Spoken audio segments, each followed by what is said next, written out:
देश की राजनीति में आज एक ऐसा घटनाक्रम हुआ जिसने दिल्ली से लेकर कोलकाता तक सत्ता और विपक्ष को आमने सामने ला दिया है।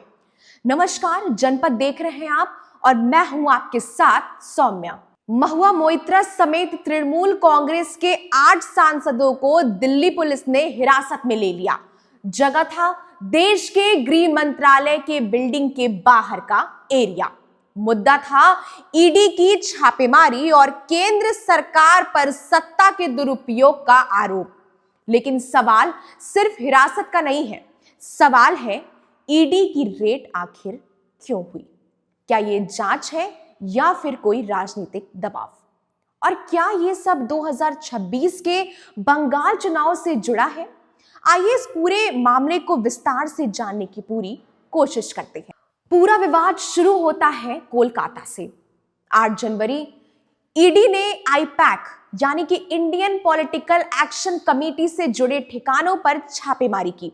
आईपैक वही संगठन है जो चुनावी रणनीति, डेटा एनालिसिस, कैंपेन मैनेजमेंट जैसे काम करता है और तृणमूल कांग्रेस के लिए भी काम कर चुका है।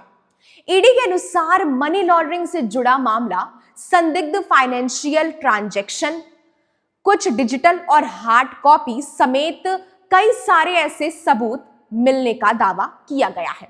ईडी की टीम जब छापेमारी कर रही थी तभी पश्चिम बंगाल के मुख्यमंत्री ममता बनर्जी खुद वहां पहुंच जाती हैं। उन्होंने आरोप लगाया कि ईडी चुनावी रणनीति चुरा रही है, या लोकतंत्र पर हमला है, या केंद्र की राजनीतिक साजिश है।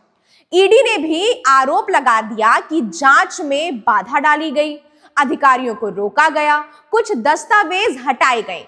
यहीं से मामला कानून से लेकर राजनीतिक टकराव में बदल गया। टीएमसी ने फैसला लिया कि चलो भाई, गृह मंत्रालय के बाहर चलकर प्रदर्शन करेंगे, क्योंकि ईडी सीधे गृह मंत्रालय के अधीन आती है। दिल्ली में प्रदर्शन का नेतृत्व कर रही थी महुआ मोइत्रा।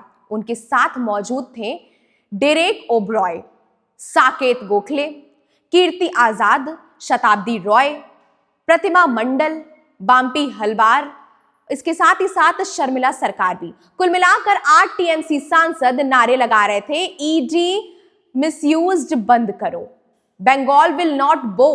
जब पुलिस ने प्रदर्शन हटाने की कोशिश की, धक्का मुक्की हुई, सांसदों को जबरदस्ती बसों में बिठाया गया और फिर उन्हें हिरासत में ले लिया गया।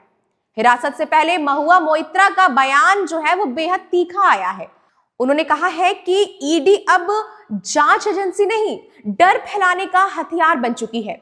टीएमसी की ओर से यह दावा किया गया कि चुनाव से पहले डेटा और रणनीति चुराने की कोशिश की गई।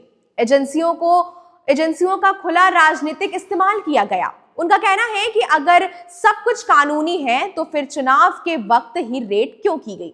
दूसरी तरफ ईडी और केंद्र सरकार का कहना है कि कार्रवाई पूरी तरीके से कानून के दायरे में है।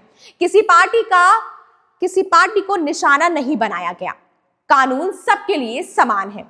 तो वहीं बीजेपी ने भी आरोप लगा दिया है कि टीएमसी ड्रामा कर रही है, कानून से ऊपर कोई नहीं है। तो ये था महुआ मोइत्रा के हिरासत से लेकर ममता बनर्जी के सड़क पर उतरने तक का पूरा घटनाक्रम।